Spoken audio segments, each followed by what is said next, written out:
ये गार्निशिंग में भी जाएगी और वैसे भी मैं इसमें डालूँगी 4 अदद, टमाटर 2 अदद, प्याज मैंने बड़े साइज़ के लिए हैं। देखिए आप प्याली से बाहर आ रहे हैं, मगर आपको दिखाना भी तो ज़रूरी होता है ना कि 2 अदद लिए हैं मैंने बड़े साइज़ के, क्योंकि आपको पता है कढ़ाई में ग्रेवी ना हो तो अच्छा नहीं लगता।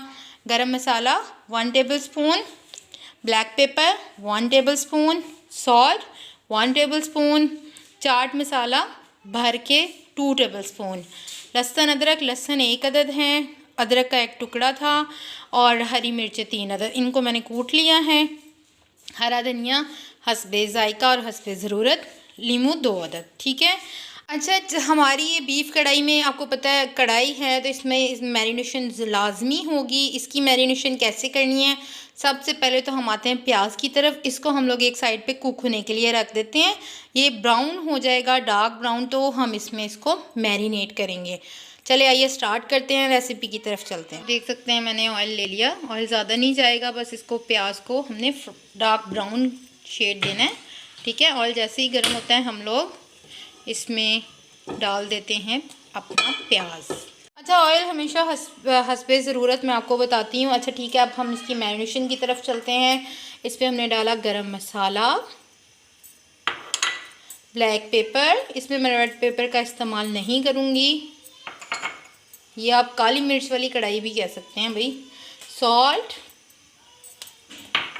चाट मसाला, देखें, थोड़ा सा हरा धनिया इसकी मैरिनेशन में जाएगा, और लहसुन अदरक।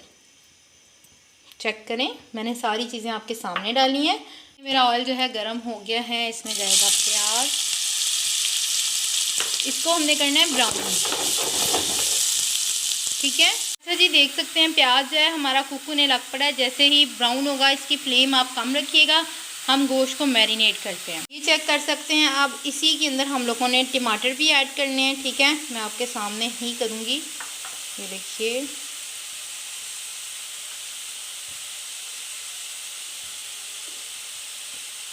और फिर मैं आपसे कहूँगी कि हाथ का इस्तेमाल कीजिएगा इसको मैरिनेट करने में, तो बहुत अच्छा आपकी उंगलियों के अंदर जायका है ना। आप लोग इस चीज़ को क्यों नहीं समझते। ये देखिए टमाटर का पानी भी है, ये भी साथ चला जाएगा। राइट। अब हम लोगों ने इसको अच्छी तरह से एक जान करना है, यानी कि इन्हों रज के कुट्टो हत्थों के नाल मलो इन्हों, तो यह जड़ा चंगी तरह मिक्स हो जाए। सही जे जनाब। अभी इनको मैंने जो है मिक्सअप करना स्टार्ट नहीं किया। ये देखिए मेरे लेमन जो है वो रह गए हैं, पहले मैं इन्हों निचोड़ांगी तो फिर इन्हों मिक्स करांगी ताकि नींबू का जायका कट्टा कट्टा मज़ेदार आइए। अच्छा ठीक है, अब मैं इसको निचोड़ती हूँ, फिर भी मैं आपको दिखाती हूँ। देख सकते हैं हमारे प्याज का कलर जो है ये हो गया है। बस मुझे इतना सा ही इसको ब्राउन करना था, इतना ही कुक करना था। मैंने फ्लेम बंद कर दी है, और जैसे ही ये ठंडा होता है तो इसको भी गोश्त के साथ ही हम मैरिनेट करेंगे। जी जनाब, ये देखिए मैंने इसको मैरिनेट कर दिया है। ये हरे धनिया के पत्ते मैंने इसलिए डाले हैं कि आपको मैरिनेट होके भी ये सोना सोना लगे। अच्छा भाई, सोनी चीज़ जड़ी है ना सारे लोग बड़े शौक नाल वेखते ने। अच्छा ठीक है, अब मेरा ये गोश्त मैरिनेट हो गया। इसको तकरीबन मैं आधे घंटे के लिए या 1 घंटे के लिए रखूँगी। उसके बाद इसे कुक करूँगी। हमारी कढ़ाई में सब कुछ जा चुका है, बस इसको अब टाइम लगाना है प्रेशर कुकर में। और एक बात भाई, मेरे चैनल को सब्सक्राइब करें। जिसने मेरे चैनल को विज़िट किया, सब्सक्राइब नहीं किया, प्लीज़ उसको सब्सक्राइब करें, लाइक कमेंट लाजमी कीजिएगा। जट्टी को आप लोगों की सपोर्ट की ज़रूरत है। अच्छा, आप देख सकते हैं इसको मैंने मैरिनेट होने के लिए रख दिया। ये हरी मिर्च जो है ये हमें गार्निशिंग के लिए चाहिए होगी, और ये हरा धनिया भी। ऑयल हमेशा की तरह हस्बे ज़रूरत इस्तेमाल कीजिएगा। मैं जो है वो हमेशा की तरह 1 कप का इस्तेमाल करूँगी। ठीक है।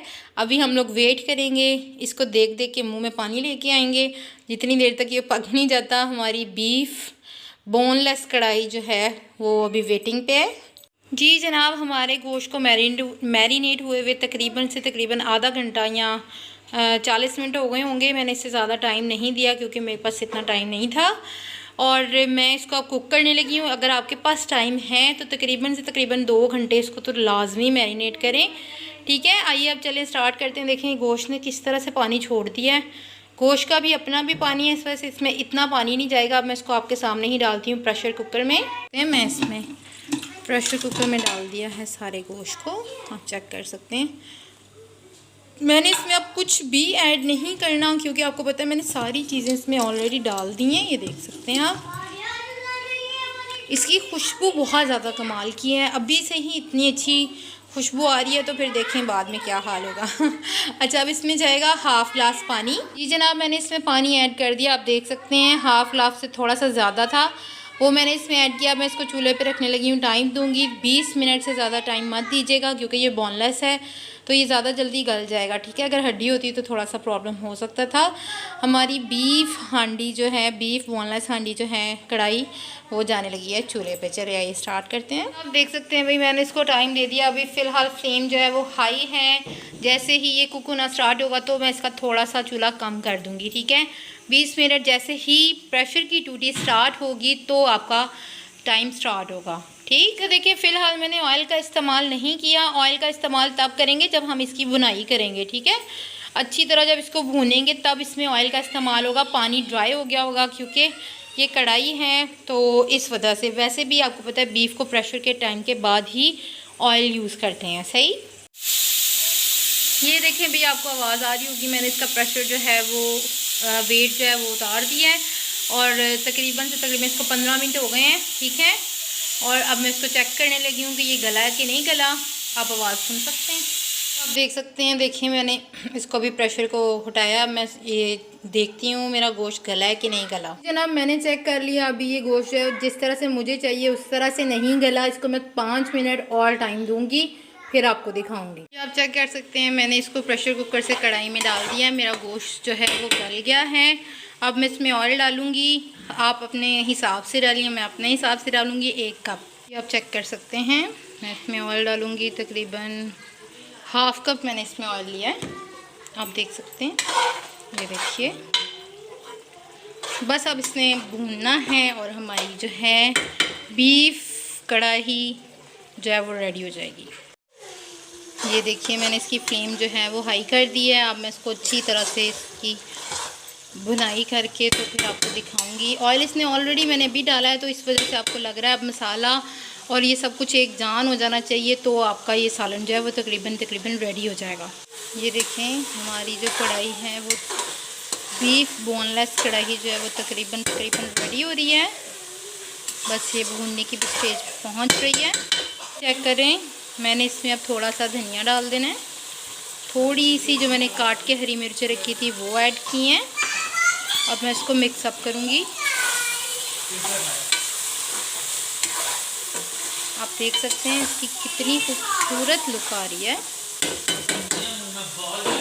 देखिए हमारी जो कढ़ाई है तकरीबन रेडी हो गई है, ठीक है। इसमें नमक मिर्च वगैरह कुछ भी मैंने ऐड नहीं किया, सब कुछ परफेक्ट है।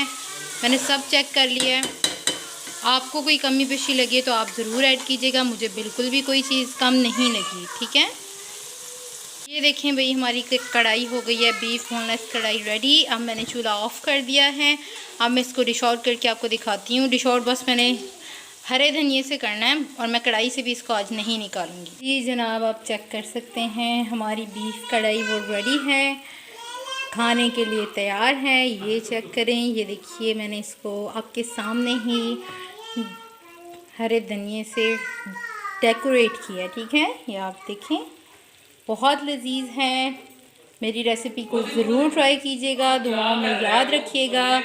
जी हमारी कढ़ाई हो गई है रेडी। जट्टी को दीजिए इजाज़त। आपको आज मैं नज़र आ रहा होगा मैंने इसको जो है किसी भी बर्तन में नहीं निकाला, क्योंकि हम लोग इसे कढ़ाई में ही सर्व करेंगे।